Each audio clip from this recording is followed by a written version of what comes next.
Ramadan Mubarak, Jum'ah Mubarak and Eid Mubarak. They're all from the Mubarak family, right? You need to understand one thing.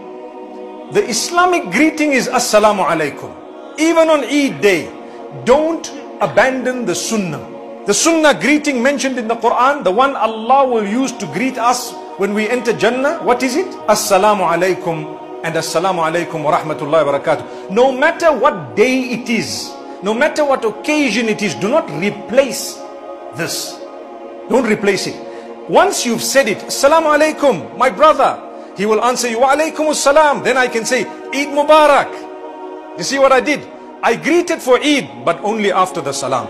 Because the salam is an ibadah, it's an act of worship. Don't kill it on the day of Eid. Don't kill it on a Friday. Don't kill it just because Ramadan has started. I've come across people on a Friday, they think with a good heart that on a Friday you don't say Assalamu alaikum, you just say Jummah Mubarak. That's it.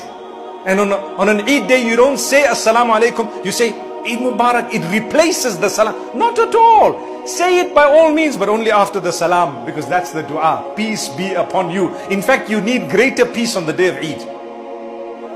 May Allah bless all of us.